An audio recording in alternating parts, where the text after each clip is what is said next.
Hey guys, what's up? Zero coming to you here from the Guild Wars 2 closed beta event. Today I'm going to be covering the Dragonhunter's different unique abilities that you unlock for using that elite specialization of the Guardian. First up is the auto attack, and you fire an arrow that bounces between enemies. If it hits an additional enemy behind the first target, all targets hit will be crippled, and there's a 20% chance for a combo finisher of physical projectile. Next up is a move called True Shot. It's a charge up move that fires a powerful attack that deals a significant amount of damage, pierces through enemies, and functions as a physical projectile combo finisher. Your third move is Deflection Shot. A 10-second cooldown. You'll fire a missile in a straight line that's going to blind enemies and destroy all projectiles along that line.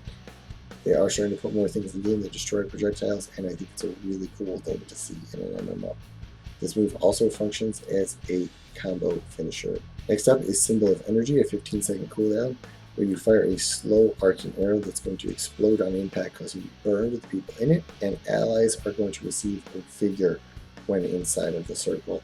Also functions as combo field light. Final ability here with the bow is called Hunter's Ward, a 45-second cooldown that is going to form your arrows into a barrier and deal damage at the location. It's going to be initial damage and a final impact location damage that's going to be much more significant than the initial. This also applies cripple during it, and the ring itself is going to last for 6 seconds. Next up is your optional moves for the Dragonhunter, all of which are traps.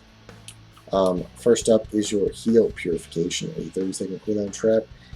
Causes you to heal yourself and imbue the light into a trap. Enemies that trigger the trap are damaged and blinded as the light returns to you for a secondary healing effect. Initially, you'll get a moderate heal, and then when they trigger the trap, you'll get a very large heal. Next up is the Trap Test of Faith, another 30-second cooldown that causes you to lay a trap that creates a ring of weapons that punishes enemies that attempt to cross their threshold. This is a very serious amount of damage and cripples them with an 8-second duration. The next trap you have is Fragments of Faith, a 45-second cooldown. Causes you to lay a trap that deals damage, unleashes multiple fragments into an area when triggered. Each fragment grants Aegis to allies, as long as they don't already have it. It's going to cause a pretty significant amount of damage, cripple enemies, and give all of your teammates the ability to have Aegis, which is just the next attack is blocked. Your next trap moving down the line is Procession of Blades. 25-second cooldown trap allows you to set a trap that whirls around, damaging enemies when activated. This deals a ton of damage, as it doesn't do anything except just deal damage. You also have one additional trap that I almost forgot about called Light Judgment. It is on a 45-second cooldown because it's very low damage, but people that trigger this trap will not be able to stealth and will have spam vulnerability applied to them.